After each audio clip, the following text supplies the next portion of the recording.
ನಮಸ್ತೆ ವೀಕ್ಷಕರೇ, ಜಾತಕ ಫಲ ವಿಶೇಷ ಕಾರ್ಯಕ್ರಮಕ್ಕೆ ಸ್ವಾಗತ. ನಾನು ವಿನುತಾ ಪರಮೇಶ್. ವೀಕ್ಷಕರೇ, ಈ ದಿನದ ವಿಶೇಷತೆ ಹಾಗೂ 12 ರಾಶಿಗಳ ಜೊತೆಗೆ ನೀವು ಕಳಿಸಿರುವ ಸಂದೇಶಗಳಿಗೆ ಪರಿಹಾರವನ್ನು ತಿಳಿಸ್ಕೊಡ್ತಾ ಹೋಗ್ತೇವೆ. ಮೊದಲಿಗೆ ಕಾರ್ಯಕ್ರಮಕ್ಕೆ ಪ್ರಾಜ್ಞರಾದ ಶ್ರೀ ಶ್ರೀಕಂಠ ಶಾಸ್ತ್ರಿಗಳನ್ನು ಸ್ವಾಗತಿಸೋಣ. ಶಾಸ್ತ್ರಿಗಳೇ, ಕಾರ್ಯಕ್ರಮಕ್ಕೆ ಸ್ವಾಗತ. ನಮಸ್ಕಾರಗಳು. ಶಾಸ್ತ್ರಿಗಳೇ, ಇವತ್ತು ಶುಕ್ರವಾರ, ಈ ದಿನದ ವಿಶೇಷತೆ ತಿಳಿಸೋದಾದ್ರೆ? ಶ್ರೀ ಗುರುಭ್ಯೋ ನಮಃ. ಹರಿ ಓಂ. ಮೂರ್ತಿತ್ವೇ ಪರಿಕಲ್ಪಿತ ಶಶಿಭೃತೋ ವರ್ತ್ಮ ಪುನರ್ಜನ್ಮನ ಮಾತ್ಮೇತ್ಯಾತ್ಮವಿದಾಂ ಕೃತುಶ್ಚ ಯಜತಾಂ ಭರ್ತ ಅಮರ ಜ್ಯೋತಿಷಾಂ ಲೋಕಾನಾಂ ಪ್ರಳಯೋದ್ಭವ ಸ್ಥಿತಿ ವಿಭುಶ್ಚಾನೇಕಧಾಯ ಶ್ರಿತೌ ವಾಚನ್ನ ಸದ್ದದಾತ್ವನೇಕ ಕಿರಣಃ ತ್ರೈಲೋಕ್ಯ ದೀಪೋ ರವಿಃ. ಸಮಸ್ತ ವೀಕ್ಷಕರಿಗೆ ಶುಭೋದಯ, ಶುಭ ಬೆಳಗು.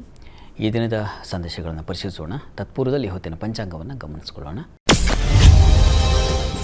ಶ್ರೀ ಪರಾಭವನಾಂ ಸಂವತ್ಸರ, ಉತ್ತರಾಯಣ, ಗ್ರೀಷ್ಮ ಋತು, ಅಧಿಕ ಜ್ಯೇಷ್ಠ ಮಾಸ, ಕೃಷ್ಣ ಪಕ್ಷವಾಗಿದೆ. ಈ ದಿವಸ ಶುಕ್ರವಾರವಾಗಿರ್ತಕ್ಕಂಥದ್ದು. ಪಂಚಮಿ ತಿಥಿ, ಶ್ರವಣ ನಕ್ಷತ್ರ.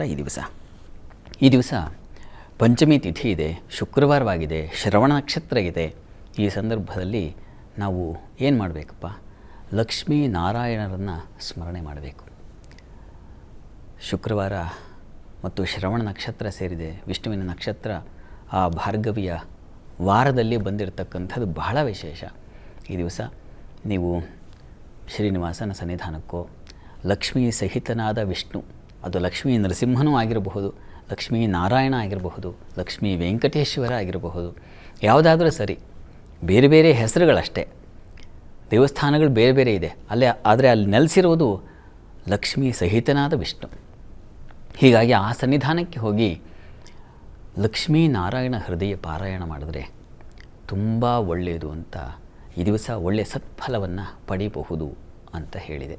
ಹೀಗಾಗಿ ಈ ದಿವಸ ತಾವು ಹೋಗಿ ಅಲ್ಲಿ ಲಕ್ಷ್ಮೀ ಹೃದಯವನ್ನು ನೀವೇನಾದರೂ ಪಠನ ಮಾಡಿದರೆ, ಇದಂ ರಹಸ್ಯಂ ಹೃದಯಂ ಸರ್ವಕಾಮ ಫಲಪ್ರದಂ ಅಂತ ಹೇಳಿದೆ. ಅದು ಎಷ್ಟು ಮಾಡಬೇಕು? 5,000 ಹೇಳಿದೆ. 5,000 ಬಾರಿ ಈ ಲಕ್ಷ್ಮೀ ಹೃದಯವನ್ನು, ಲಕ್ಷ್ಮೀ ನಾರಾಯಣ ಹೃದಯ ಸ್ತೋತ್ರವನ್ನು ಹೇಳಿಕೊಂಡ್ರೆ ಪುರಶ್ಚರಣ ಮುಚ್ಯತೆ ಅಂತ ಹೇಳುತ್ತಲ್ಲಿ. ಆ ಪುರಶ್ಚರಣೆ ಮಾಡಿದ್ರೆ ನೋಡಿಪ್ಪ, ಸರ್ವಕಾಮ ಫಲಪ್ರದಂ ಅಂತ. ಯಾವ ಬಯಕೆಯಿಂದ ವಸ್ತುತಃ ಇದನ್ನು ಮಾಡ್ತಕ್ಕಂಥದ್ದು ದಾಂಪತ್ಯದಲ್ಲಿ ಅನುರಾಗ ಸಿದ್ಧಿಗೆ, ಗಂಡ ಹೆಂಡತಿ ಮಧ್ಯೆ ಈಗಿನ ಜನ್ರೇಷನಲ್ಲಿ, ಜನ್ಜಿಗಳಲ್ಲಿ ಈಗೂ ಬಹಳ ಇದೆ. ಗಂಡ ಹೆಂಡತಿ ಸಣ್ಣ ಪ್ರಮಾಣದಲ್ಲಿ ಏರುಪೇರಾಗ್ಬಿಟ್ರು. ಯಾಕಂದರೆ ಇಬ್ಬರೂ ದುಡಿತಾ ಇರ್ತಾರೆ. ವಸ್ತುತಃ ಒಬ್ಬರ ಮುಖ ಒಬ್ಬರು ನೋಡೋದೇ ಕಷ್ಟವಾಗಿರುತ್ತೆ. ಒಬ್ಬೊಬ್ಬರಿಗೆ ಒಂದೊಂದು ಥರ ಶಿಫ್ಟ್ಸ್ ಇರುತ್ತೆ. IT ಫೀಲ್ಡ್ಗಳಲ್ಲಂತೂ ಒಬ್ಬರ ಮುಖ ಇನ್ನೊಬ್ಬರು ನೋಡಬೇಕಾದ್ರೆ ಶನಿವಾರದವರೆಗೆ ಕಾಯಬೇಕು. ಅಂಥ ಪರಿಸ್ಥಿತಿ ಇದೆ. ಇಂತಹ ಸಂದರ್ಭಗಳಲ್ಲಿ ಪ್ರೀತಿ ಅನುರಾಗ ಹೇಗೆ ಬೆಳೆಯೋಕ್ಕೆ ಸಾಧ್ಯ? ಸ್ವಭಾವವನ್ನು ಅರ್ಥ ಮಾಡಿಕೊಳ್ಳೋದು, ಸ್ವಭಾವ ಸಂಯೋಗವಾಗೋದೇ ಕಷ್ಟ. ಹೀಗಾಗ್ಬಿಟ್ಟಿದೆ. ಹೀಗಾಗಿ ಅಂಥವರಿಗೆ, ಯಾರು ಗಂಡ ಹೆಂಡತಿ ಒಬ್ಬರು ಮುಖ ಪ್ರೀತಿಯಿಂದ ವಿವಾಹ ಆಗಿರ್ತಾರೆ, ವಿವಾಹ ಆದಮೇಲೆ ಮಾರಿ ಬಂದು ಒಕ್ಕರಿಸ್ಬಿಡುತ್ತೆ ಇಬ್ಬರ ಮಧ್ಯೆ. ಹಾಗಿದ್ದವರು ಇದನ್ನು ನೋಡಿ, ಈ ದಿವಸ ಪಂಚಮಿ ಇದೆ, ತುಂಬ ಚೆನ್ನಾಗಿದೆ. ಈ ದಿವಸ ಅದನ್ನು ಏನಾದರೂ ಹೇಳಿಕೊಂಡ್ರೆ, ಅಥವಾ ಒಂದು ಜೇನನ್ನು ಅಭಿಮಂತ್ರಿಸಿ ಲಕ್ಷ್ಮೀ ನಾರಾಯಣ ಹೃದಯ ಆ ಸ್ತೋತ್ರದಲ್ಲಿ ಆ ಜೇನನ್ನು ಇಬ್ಬರು ಪ್ರಸಾದವಾಗಿ ತಗೊಂಡ್ರೆ, ಪ್ರಯತ್ನ ಮಾಡಿ, ನಂಬಿಕೆಯಿಂದ ಮಾಡಿ, ವಿಶ್ವಾಸದಿಂದ ಮಾಡಬೇಕು. ಒಂದು ಔಷಧಿ ತಗೊಳ್ಳುವಾಗ ನಾವು ಹೇಗೆ ನಮ್ಮ ಫ್ಯಾಮಿಲಿ ಡಾಕ್ಟರ್ ಹತ್ರಕ್ಕೆ ಹೋದರೆ ಇದು ಕೊಟ್ಟರೆ ಇದು ಈ ರೋಗ ನಿವಾರಣೆ ಮಾಡುತ್ತೆ, ಅವ್ರು ಕೊಟ್ಟ ಮಾತ್ರೆಯ, ಅವರು ಕೊಟ್ಟ ಇನ್ಯಾವುದೋ ಒಂದು ಟ್ರೀಟ್ಮೆಂಟ್, ಅದು ಆ ವಿಶ್ವಾಸದಲ್ಲಿ ನೀವು ಈ ಒಂದು ಲಕ್ಷ್ಮೀನಾರಾಯಣ ಹೃದಯ ಆ ಅಭಿಮಂತ್ರಿತವಾದ ಜೇನನ್ನು ಸ್ವೀಕರಿಸಿದರೆ ಇದು ಪರಮೌಷಧ, ಇದು ಪ್ರಸಾದ ಔಷಧ.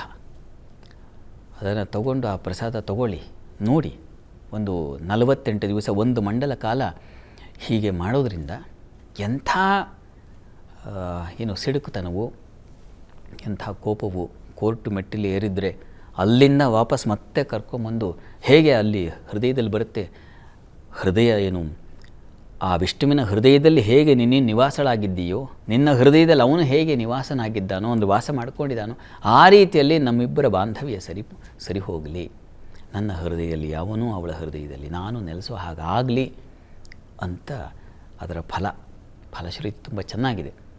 ಸಾಧ್ಯವಾದರೆ ಈ ದಿವಸ ಒಳ್ಳೆಯ ಕಾಲ ಕೂಡಿ ಬಂದಿದೆ ನೋಡಿ. ಶುಕ್ರವಾರದಲ್ಲಿ ಶ್ರವಣ ನಕ್ಷತ್ರ ಬಂದರೆ ಇದಕ್ಕಿಂತ ಇನ್ನೇನು, ಗಂಡ ಹೆಂಡತಿ ಕನಿಷ್ಠ ಆ ಸನ್ನಿಧಾನಗಳಿಗಾದರೂ ಹೋಗಿ ಒಂದು ಅಭಿಷೇಕ ಮಾಡಿಸ್ಕೊಂಡು ಬನ್ನಿ, ಒಳ್ಳೆಯದಾಗಲಿ. ಸರಿ ಶಾಸ್ತ್ರಿಗಳೇ, ಸಣ್ಣ ಪುಟ್ಟ ವಿಚಾರಕ್ಕೆ ವಿಚ್ಛೇದನ ಅನ್ನೋರೇ ಹೆಚ್ಚು. ಹೀಗಾಗಿ ದಾಂಪತ್ಯ ಅನುರಾಗಕ್ಕೆ ಏನು ಮಾಡಬೇಕು ಅನ್ನೋದನ್ನು ತಿಳಿಸ್ಕೊಟ್ರಿ. ಈಗ ಸಂದೇಶಗಳ ಕಡೆ ಗಮನ ಹರಿಸೋಣ. ವೀಕ್ಷಕರೇ, ಮೊದಲ ಸಂದೇಶ ತನೂಷ್ ಹಾಗೂ ತನ್ಮಯ್ ಅವಳಿಗಳು ಇವರು ಮೈಸೂರಿಂದ ಸಂದೇಶವನ್ನು ಕಳಿಸಿದ್ದಾರೆ. ಇವರು ಹುಟ್ಟಿದ ದಿನಾಂಕ 24/1/2014, ಹುಟ್ಟಿದ ಸಮಯ 1:20 PM ಇಂದ 1:21 PM. ಇವರ ಪ್ರಶ್ನೆ ಶಿಕ್ಷಣದ ಬಗ್ಗೆ ತಿಳಿಸಿ ಅಂತ. ತನೂಷ್ ಹಾಗೂ ತನ್ಮಯ್ ಜಾತಕ ಕಳಿಸಿದ್ದಾರೆ, ನೋಡೋಣ. ನೋಡಿ, ಈ ಜಾತಕವನ್ನು ಪರಿಶೀಲಿಸಿದ್ರೆ ವಸ್ತುತಃ ಇಬ್ಬರಿಗೂ ಒಂದೇ ಫಲನ ಅಂತಂದರೆ ಇಬ್ಬರ ಸ್ವಭಾವಗಳು ಬೇರೆ ಇರುತ್ತೆ. ಒಂದೇ ಸಮಯದಲ್ಲಿ ಹುಟ್ಟಿರಬಹುದು, ಒಬ್ಬೊಬ್ಬರ ಕರ್ಮ ಫಲದ ಸಂಚಯನ ಒಂದೊಂದು ರೀತಿಯಲ್ಲಿರುತ್ತೆ. ಹಾಗಾಗಿ ಒಬ್ಬೊಬ್ಬರಿಗೆ ಒಂದೊಂದು ರೀತಿಯಲ್ಲಿ ಫಲ ಅವರಿಗೆ ಸಂದಾಯವಾಗುತ್ತೆ. ಇದನ್ನು ಸ್ಥೂಲವಾಗಿ ನೋಡಿಕೊಳ್ಬೇಕು. ಹೇಗೆ ಅಂತಂದರೆ, ಈಗ ದ್ವಿತೀಯದಲ್ಲಿ ಗುರು ಇರೋದು ತುಂಬ ಒಳ್ಳೆಯದು. ಮಾತಿನ ಬಲ ಖಂಡಿತ ನಿಶ್ಚಯವಾಗಿ ಬರುತ್ತೆ.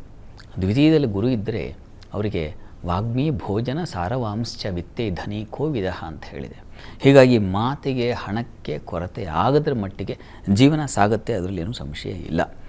ಹೀಗೆ ಪಂಚಮಾಧಿಪತಿಯಾಗಿರ್ತಕ್ಕಂತಹ ಬುಧ ಭಾಗ್ಯಸ್ಥಾನದಲ್ಲಿರ್ತಕ್ಕಂಥದ್ದು, ರವಿ ಬುಧರ ಜೊತೆಗಿರ್ತಕ್ಕಂಥದ್ದು ತುಂಬ ಒಳ್ಳೆಯದು. ಇದು ಕೂಡ ಒಳ್ಳೆಯ ಫಲ ಕೊಡುತ್ತೆ. ಹೀಗಾಗಿ ಇವರು ಏನನ್ನು ಮೆಡಿಕಲ್ ಫೀಲ್ಡಲ್ಲಿ ಮುಂದುವರಿಯಲು ತುಂಬ ಚೆನ್ನಾಗಿದೆ, ಲಾ ಮಾಡಲಿಕ್ಕೆ ತುಂಬ ಚೆನ್ನಾಗಿದೆ, ಟೀಚಿಂಗು ಆ ಪ್ರೊಫೆಷನ್ ಇದೆಯಲ್ಲ ಅದನ್ನು ತಗೊಳ್ಳಿಕ್ಕೆ ತುಂಬ ಚೆನ್ನಾಗಿದೆ, ಮತ್ತು CA ಮಾಡಲಿಕ್ಕೆ ತುಂಬ ಚೆನ್ನಾಗಿದೆ. ಈ ಭಾಗಗಳಲ್ಲಿ ಒಬ್ಬೊಬ್ಬರಿಗೂ ಒಂದೊಂದು ಇಷ್ಟ ಇರುತ್ತೆ, ಅವರ ಆಯ್ಕೆ ಮಾಡ್ಕೊಳ್ಬಹುದು. ಈ ಕ್ಷೇತ್ರಗಳಂತೂ ಇಬ್ಬರಿಗೂ ತುಂಬ ಚೆನ್ನಾಗಾಗುತ್ತೆ, ಒಳ್ಳೆಯದಾಗಲಿ. ಜನಾರ್ದನ ಗೌಡ ತುಮಕೂರಿಂದ ಇವರು ಹುಟ್ಟಿದ ದಿನಾಂಕ 30/11/2000, ಹುಟ್ಟಿದ ಸಮಯ 10:45 AM. ಇವರ ಪ್ರಶ್ನೆ IAS ಮಾಡುವ ಮನಸ್ಸಿದೆ, ಸಾಧ್ಯನಾ ಅಂತ ಕೇಳ್ತಿದ್ದಾರೆ. ಜನಾರ್ದನ ಅವರ ಪ್ರಶ್ನೆ IAS ಮಾಡಬೇಕು ಅಂತ ಮನಸ್ಸಿದೆ ಅಂತ. ಮನಸ್ಸಿದ್ದರೆ ಮಾರ್ಗ ಮಾಡಬೇಕು, ನೋಡೋಣ. ಜಾತಕದಲ್ಲಿ ಗ್ರಹಗಳ ಬಲ ಹೇಗಿದೆ, ಸಪೋರ್ಟ್ ಸಿಗಬೇಕಲ್ಲ, ಗ್ರಹ ಬಲ ಬೇಕು, ದೈವ ಬಲ ಬೇಕು. ನೋಡಿ, ತಮ್ಮದು ಮಕರ ಲಗ್ನವಾಗಿದೆ. ಲಗ್ನದಿಂದ ಲಾಭದಲ್ಲಿ ರವಿ ಬುಧರಿದ್ದಾರೆ, ಗುರು ದೃಷ್ಟಿ ಇದೆ, ತುಂಬ ಚೆನ್ನಾಗಿದೆ. ಇವರೇ ಪ್ರಯತ್ನ ಮಾಡಿ, ಪ್ರಯತ್ನಕ್ಕೆ ಫಲ ಸಿಗುತ್ತೆ. ಪಂಚಮದಲ್ಲಿ ಗುರು ಇದ್ದು ಆ ಗುರು ಲಾಭವನ್ನು ವೀಕ್ಷಿಸ್ತಕ್ಕಂಥದ್ದು ಇದೆಯಲ್ಲ, ಅದು ರವಿ ಮತ್ತು ಬುಧರನ್ನು ತುಂಬ ಚೆನ್ನಾಗಿದೆ. ತಾವು ಪ್ರಯತ್ನ ಮಾಡಿದ್ರೆ ಆಗುತ್ತೆ, ಪ್ರಯತ್ನ ಮಾಡಿ, ಚೆನ್ನಾಗಿದೆ. ಜಾತಕದಲ್ಲಿ ಗ್ರಹ ಬಲವೂ ಚೆನ್ನಾಗಿದೆ. ಪ್ರಸ್ತುತ ನಿಮಗೆ ನಡೀತಾ ಇರತಕ್ಕಂಥದ್ದು ರಾಹು ದಶೆಯಲ್ಲಿ ಈಗ ಗುರುಭುಕ್ತಿ ನಡೀತಾ ಇದೆ, ಚೆನ್ನಾಗಿದೆ, ಫಸ್ಟ್ ಕ್ಲಾಸ್ ಆಗಿದೆ. ಪ್ರಯತ್ನ ಮಾಡಿ, ಒಳ್ಳೆಯದಾಗಲಿ ತಮಗೆ. ಸರಿ ಶಾಸ್ತ್ರಿಗಳ ಮುಂದಿನ ಸಂದೇಶ ತೇಜಸ್ ಬೆಂಗಳೂರಿಂದ ಇವರು ಹುಟ್ಟಿದ ದಿನಾಂಕ 29/12/2002, ಇವರು ಹುಟ್ಟಿದ ಸಮಯ 11:59 PM. ಇವರ ಪ್ರಶ್ನೆ ಉದ್ಯೋಗದ ಬಗ್ಗೆ ತಿಳಿಸಿ ಅಂತ. ತೇಜಸ್ ಅವರ ಪ್ರಶ್ನೆ ಅದು ಉದ್ಯೋಗದ ಬಗ್ಗೆ ತಿಳಿಸಬೇಕಾಗಿದೆ. ಜಾತಕ ನೋಡೋಣ. ನೋಡಿ, ತಮ್ಮದು ಕನ್ಯಾ ಲಗ್ನವಾಗಿದೆ. ಲಗ್ನದಿಂದ ಕರ್ಮಾಧಿಪತಿ ಬುಧ ನಿಮಗೆ ಪಂಚಮದಲ್ಲಿರ್ತಕ್ಕಂಥದ್ದು. ಪಂಚಮ ಆ ಬುಧನಿಗೆ ಗುರು ದೃಷ್ಟಿ ಇರೋದು, ಅದು ಉಚ್ಚ ಸ್ಥಾನದಲ್ಲಿ ನಿಂತಹ ಗುರು, ಅವನು ವೀಕ್ಷಿಸೋದು ತುಂಬ ಚೆನ್ನಾಗಿದೆ. ಇದು ತುಂಬ ಪ್ರತಿಭಾಶಾಲಿಗಳು ಆಗಿರ್ತೀರ, ಒಳ್ಳೆಯ ಸ್ಥಾನವನ್ನು ತಲುಪ್ತೀರ, ಕೆಲಸದಲ್ಲೂ ತುಂಬ ಚೆನ್ನಾಗಿದೆ. ಶನೈಶ್ಚರ ಇದ್ದಾನೆ, ಹೀಗಾಗಿ ತುಂಬ ಚೆನ್ನಾಗಿದೆ. ದ್ವಿತೀಯದಲ್ಲಿ ಶುಕ್ರ ಚಂದ್ರ ಲಾಭಾಧಿಪತಿ, ದ್ವಿತೀಯದಲ್ಲಿ ಧನಾಧಿಪತಿ ಜೊತೆ ಕೂಡಿರೋದು ಚೆನ್ನಾಗಿದೆ. ಸಾಕಷ್ಟು ಶ್ರೀಮಂತರಾಗ್ತೀರ, ಧನಿಕರು, ಶ್ರೀಮಂತರು, ಆಢ್ಯರು ಅಂತಾರಲ್ಲ, ಆ ರೀತಿಯಲ್ಲಿ ತುಂಬ ಚೆನ್ನಾಗಿದೆ ಇವರೇ. ಈಗ ಪ್ರಸ್ತುತ ಕಾಲವನ್ನು ನೋಡಿದ್ರೆ ಶನಿ ದಶೆ ನಡೀತಾ ಇದೆ. ಶನಿ ದಶೆಯಲ್ಲಿ ಶುಕ್ರ ಭಕ್ತಿ ನಡೀತಾ ಇದೆ, ಮುಂದೆ ರವಿ ಪ್ರಾರಂಭವಾಗುತ್ತೆ. ಎಲ್ಲವೂ ಚೆನ್ನಾಗಿದೆ, ಚೆನ್ನಾಗಿದೆ ಮತ್ತು ಚೆನ್ನಾಗಿದೆ, ಒಳ್ಳೆಯದು. ಸರಿ ಶಾಸ್ತ್ರಿಗಳೇ, ಮುಂದಿನ ಸಂದೇಶ ರಕ್ಷಿತ್ ಗೌರಿಬಿದನೂರಿನಿಂದ ಇವರು ಹುಟ್ಟಿದ ದಿನಾಂಕ 3/8/1998, ಹುಟ್ಟಿದ ಸಮಯ 2:15 AM. ಇವರ ಪ್ರಶ್ನೆ ಉದ್ಯೋಗ ಹಾಗೂ ವಿವಾಹದ ಬಗ್ಗೆ ತಿಳಿಸಿ ಅಂತ. ರಕ್ಷಿತ್ ಅವರ ಪ್ರಶ್ನೆ ಉದ್ಯೋಗ ಮತ್ತು ವಿವಾಹ ಅಲ್ವಾ? ಜಾತಕ ನೋಡೋಣ. ನೋಡಿ, ತಮ್ಮ ಜಾತಕವನ್ನು ಪರಿಶೀಲಿಸಿದ್ರೆ ಇದು ವೃಷಭ ಲಗ್ನವಾಗಿದೆ. ಲಗ್ನದಿಂದ ಕರ್ಮಾಧಿಪತಿ ಬಲಹೀನನಾಗಿದ್ದಾನೆ, ನೀಚನಾಗಿದ್ದಾನೆ. ಅಲ್ಲಿ ಬಲವರ್ಜಿತಸ್ಯ ರಿಕ್ತ ಅಂತ ಇದೆ. ಬಲ ಕಳ್ಕೊಂಡ್ಮೇಲೆ ಗ್ರಹಗಳು ಕಷ್ಟ ಫಲ. ಹೀಗಾಗಿ ವೃತ್ತಿಗೆ ಸ್ವಲ್ಪ ತೊಡಕನ್ನು ಸೂಚಿಸ್ತಾ ಇದೆ. ಒಂದು ಶನೈಶ್ಚರನ ಆರಾಧನೆ, ಮತ್ತೊಂದು ಗಣಪತಿ ಪ್ರಾರ್ಥನೆ, ಎರಡನ್ನು ದಯವಿಟ್ಟು ಮಾಡಬೇಕು ತಾವು. ಪ್ರತಿ ಮಂಗಳವಾರ ಗಣಪತಿ ಸನ್ನಿಧಾನಕ್ಕೆ ಹೋಗಿ ಹುರುಳಿಕಾಳು ಸಮರ್ಪಣೆ ಮಾಡಿ. ಹುರುಳಿಕಾಳು ಇನ್ನು ಶನೈಶ್ಚರ ಮಂದಿರಕ್ಕೆ ಪ್ರತಿ ಶನಿವಾರ ಹೋಗಿ ಎಳ್ಳು ಸಮರ್ಪಣೆ ಮಾಡಿ. ಹೀಗೆ ಒಂದು 6 ತಿಂಗಳು ಶಿಸ್ತಿನಿಂದ ಶ್ರದ್ಧೆಯಿಂದ ಈ ಪೂಜೆ ಮಾಡಿ. ಕೆಲಸದಲ್ಲಿ ಬಲ ಬರುತ್ತೆ ನಿಮಗೆ. ಇನ್ನು ವಿವಾಹಕ್ಕೆ ಸಂಬಂಧಿಸಿದ ಹಾಗೆ ಕುಜ ಶಾಂತಿ ಮಾಡಿಸ್ಬೇಕು. ಕುಜ ಮತ್ತು ಚಂದ್ರ ಶಾಂತಿ 2 ಗ್ರಹ ಶಾಂತಿಯನ್ನು ದಯವಿಟ್ಟು ಮಾಡಿಸಿ. ಅದರಿಂದ ಮುಂದೆ ಸಹಾಯವಾಗುತ್ತೆ. ಈಗ ಪ್ರಸ್ತುತ ನಿಮಗೆ ನೋಡಿ 2000 ಈಗ ನಿಮಗೆ ಶನಿ ಭುಕ್ತಿ ನಡೀತಾ ಇದೆ.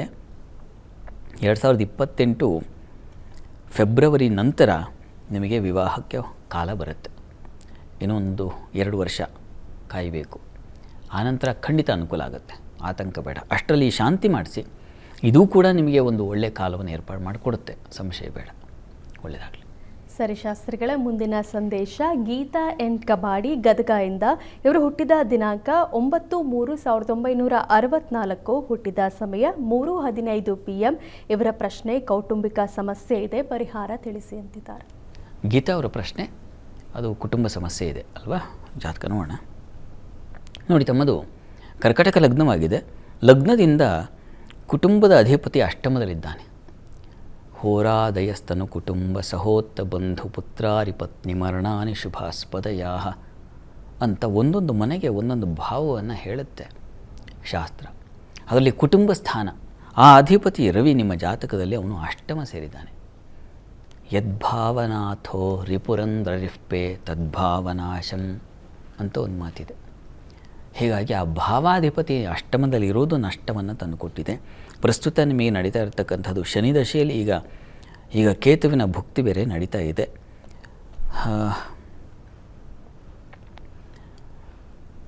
ಹತ್ತಿರದಲ್ಲಿ ಯಾವುದಾದ್ರು ಈಶ್ವರ ಸನ್ನಿಧಾನ ಇದ್ದರೆ ಈಶ್ವರನಿಗೆ ಪ್ರತಿ ಭಾನುವಾರ ಗೋಧಿಯಿಂದ ಅಭಿಷೇಕ ಮಾಡಿಸಿ. ಗೋಧಿ ಧಾನ್ಯ ಇದೆಯಲ್ಲ, ಅದನ್ನು ತಗೊಂಡು ಹೋಗಿ ಆ ಗೋಧಿಯಿಂದಲೇ ಅಭಿಷೇಕ ಮಾಡಿಸ್ತಕ್ಕಂಥದ್ದು. ಇದನ್ನು ಪ್ರತಿ ಭಾನುವಾರ 12 ಭಾನುವಾರ ಮಾಡಿಸಿ, ತುಂಬ ಸಹಾಯವಾಗುತ್ತೆ. ಮತ್ತು ಗೋಧಿ ಪಾಯಸವನ್ನೇ ನೈವೇದ್ಯ ಮಾಡಿಸ್ತಕ್ಕಂಥದ್ದು, ಅದನ್ನು ಕುಟುಂಬದವರು ತಗೊಳ್ಳೋದು. ನೋಡಿ, ಇದನ್ನು ತುಂಬ ನೋಡಿ, ಪ್ರಯತ್ನ ಮಾಡಿ ನೋಡಿ. ಗೋಧಿಯಿಂದ ಅಭಿಷೇಕ, ಗೋಧಿ ಪಾಯಸ ನೈವೇದ್ಯ, ಇದನ್ನು ಕುಟುಂಬದವರೆಲ್ಲ ತಗೊಳ್ಳಿ. 12 ವಾರ ನಿರಂತರವಾಗಿ ಮಾಡಿ, ಖಂಡಿತ ಇದರಿಂದ ಹೊರಗೆ ಬರ್ತೀರ. ಒಳ್ಳೆಯದಾಗಲಿ. ವಿರಾಮದ ಬಳಿಕ ಜಾತಕ ಫಲ ವಿಶೇಷ ಕಾರ್ಯಕ್ರಮಕ್ಕೆ ಮತ್ತೆ ಸ್ವಾಗತ. ಶಾಸ್ತ್ರಿಗಳೇ, ದ್ವಾದಶ ರಾಶಿಗಳ ಬಗ್ಗೆ ತಿಳಿಸೋದಾದರೆ? 12 ರಾಶಿಗಳ ಫಲಾಫಲ ತಿಳಿಯುವ ಮುನ್ನ ಇವತ್ತಿನ ಗ್ರಹಸ್ಥಿತಿಯನ್ನು ಗಮನಿಸ್ಕೊಳ್ಳೋದಾದರೆ, ಮೇಷರಾಶಿಯಲ್ಲಿ ಕುಜನನ್ನು ಕಾಣ್ತಾ ಇದ್ದೀವಿ, ವೃಷಭ ರಾಶಿಯಲ್ಲಿ ರವಿಯನ್ನು ಕಾಣ್ತಾ ಇದ್ದೀವಿ, ಮಿಥುನ ರಾಶಿಯಲ್ಲಿ ಬುಧ ಶುಕ್ರರು ಜೊತೆಗೆ ಮಾಂದಿ ಉದಿಯಾಗಿದೆ, ಗುರು ಇರ್ತಕ್ಕಂಥದ್ದು ಕರ್ಕಟಕ ರಾಶಿಯಲ್ಲಿ, ಸಿಂಹರಾಶಿಯಲ್ಲಿ ಕೇತುವನ್ನು, ಚಂದ್ರನ ಕಾಣ್ತಾ ಇದ್ದೀವಿ, ಅದು ಮಕರ ರಾಶಿಯಲ್ಲಿ, ಕುಂಭರಾಶಿಯಲ್ಲಿ ರಾಹು, ಶನೈಶ್ಚರ ಇರ್ತಕ್ಕಂಥದ್ದು ಮೀನ ರಾಶಿಯಲ್ಲಿ. ಹೀಗಿರುವಾಗ 12 ರಾಶಿಗಳ ಫಲಾಫಲ ತಿಳಿತಾ ಹೋಗೋಣ. ಮೊದಲಿಗೆ ಮೇಷರಾಶಿ. ಮೇಷರಾಶಿಯವರಿಗೆ ಈ ದಿವಸ ಕೆಲಸ ಕಾರ್ಯಗಳಲ್ಲಿ ತುಂಬ ಚೆನ್ನಾಗಿದೆ, ಹೆಚ್ಚಿನ ಅನುಕೂಲ ಕಾಣ್ತೀರ. ಈ ದಿವಸ ಮತ್ತು ನಾಳೆ 2 ದಿವಸ ನಿಮಗೆ ನೋಡಿ, ಕರ್ಮಸ್ಥಾನದಲ್ಲಿ ಚಂದ್ರ ಇರೋದು, ಗುರು ದೃಷ್ಟಿ ಇರೋದು, ಇದು ತುಂಬ ಒಳ್ಳೆಯದು. ಹೊಸ ಕೆಲಸಗಳು ಪ್ರಯತ್ನ ಮಾಡೋದು ಅಥವಾ ಇನ್ನೇನೋ ಒಂದು ಹೊಸ ಜವಾಬ್ದಾರಿ ಹೊತ್ಕೊಳ್ತಕ್ಕಂಥದ್ದು, ಅದನ್ನು ನಿಭಾಯಿಸ್ತಕ್ಕಂಥದ್ದು ತುಂಬ ಚೆನ್ನಾಗಿ, ಅದಕ್ಕೆ ಒಳ್ಳೆಯ ಉತ್ತಮ ಮಾರ್ಗದರ್ಶನ ಸಿಗ್ತಕ್ಕಂಥದ್ದು, ಇಂಥ ಸಾಧ್ಯತೆಗಳು ಈ ದಿವಸ ನಾಳೆ 2 ದಿನ ತುಂಬ ಚೆನ್ನಾಗಿದೆ. ನೀವು ಯಾವ ಕೆಲಸಕ್ಕೆ ಕೈ ಹಾಕಿದ್ರೂ ಅದರಲ್ಲಿ ಒಂದು ಸಕ್ಸಸ್ ಕಾಣಲಿಕ್ಕೆ ಅವಕಾಶ ಖಂಡಿತ ಇದೆ. ಈ ದಿವಸ ಸ್ವಲ್ಪ ಅಂಜಿಕೆ ಇರ್ತದೆ ಈ ದಿವಸ, ಆದರೆ ಅಂಜಿಕೆ ನಿವಾರಣೆಗೆ ಆಂಜನೇಯನ ಪ್ರಾರ್ಥನೆ ಮಾಡಿ, ಅದು ಅನುಕೂಲ ಆಗುತ್ತೆ.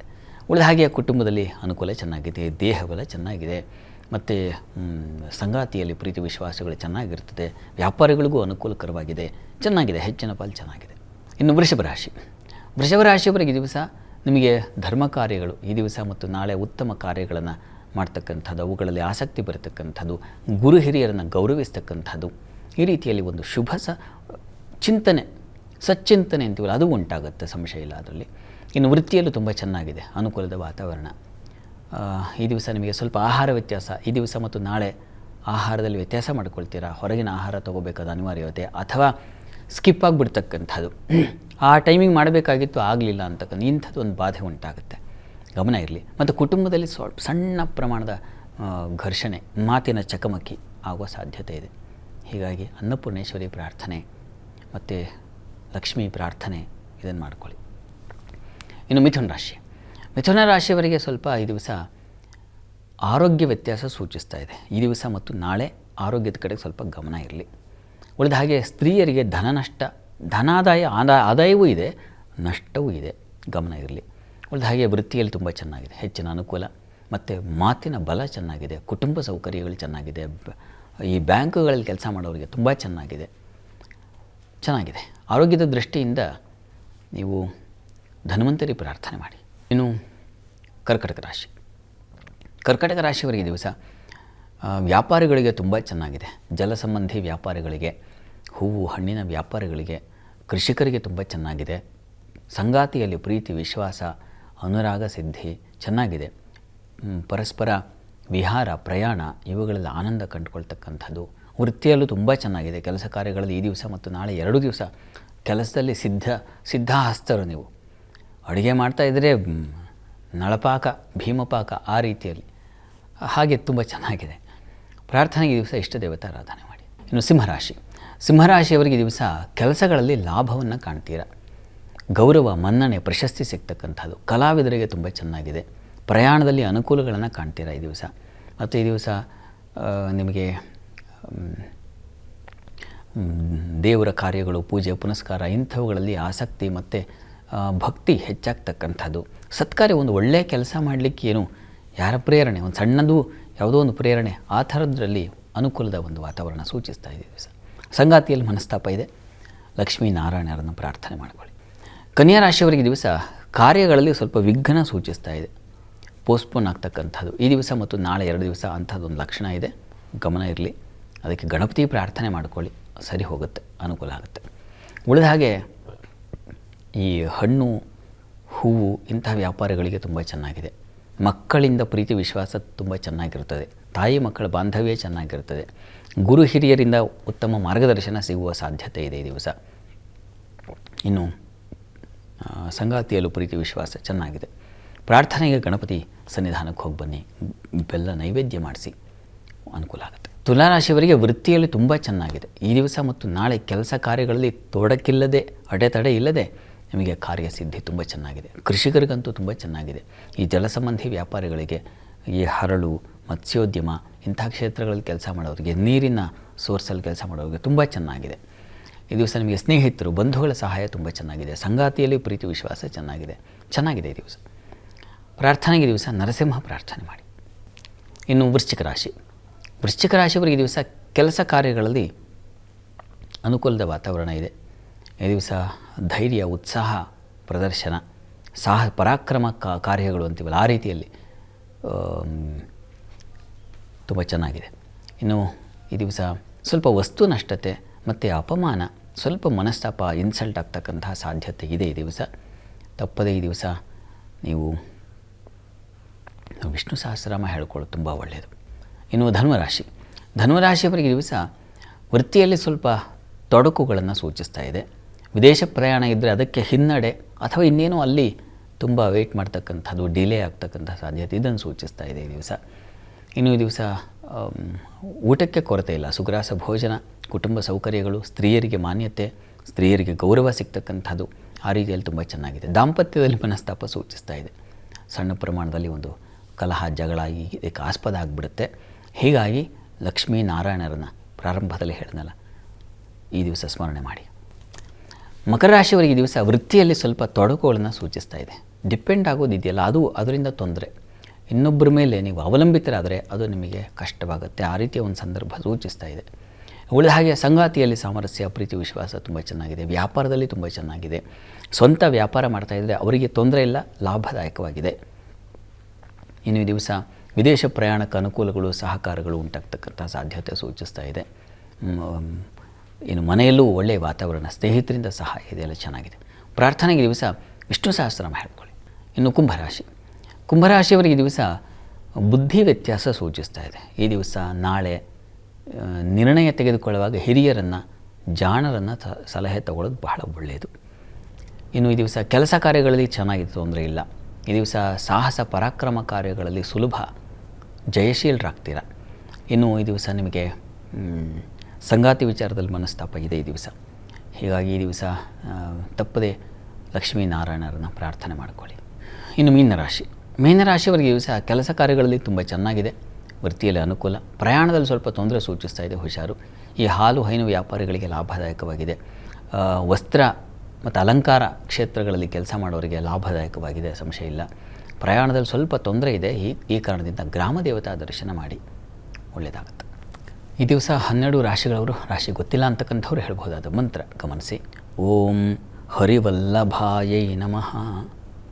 ಈ ಮಂತ್ರ ಹೇಳಿಕೊಂಡ್ರು ದಾಂಪತ್ಯದಲ್ಲಿ ಅನುರಾಗ ಸಿದ್ಧಿ ಆಗುತ್ತೆ. ಶಾಸ್ತ್ರಗಳೇ ಈ ದಿನದ ವಿಶೇಷತೆ ಹಾಗೂ ದ್ವಾದಶ ರಾಶಿಗಳ ಜೊತೆಗೆ ವೀಕ್ಷಕರ ಸಂದೇಶಗಳಿಗೆ ಪರಿಹಾರವನ್ನು ತಿಳಿಸ್ಕೊಟ್ರಿ. ಧನ್ಯವಾದ. ಸರ್ವೇ ಜನಾಃ ಸುಖಿನೋ ಭವಂತು, ಸಮಸ್ತ ಸನ್ಮಂಗಳಾನಿ ಭವಂತು. ಎಲ್ಲರಿಗೂ ಶುಭವಾಗಲಿ. ವೀಕ್ಷಕರೇ, ಇದಾಗಿತ್ತು ಇವತ್ತಿನ ಜಾತಕ ಫಲ ವಿಶೇಷ ಕಾರ್ಯಕ್ರಮ. ನೇರ ದಿಟ್ಟ ನಿರಂತರ ಸುದ್ದಿಗಾಗಿ ನೋಡ್ತಾ ಇರಿ ಏಷ್ಯಾನೆಟ್ ಸುವರ್ಣ ನ್ಯೂಸ್. ನಮಸ್ಕಾರ.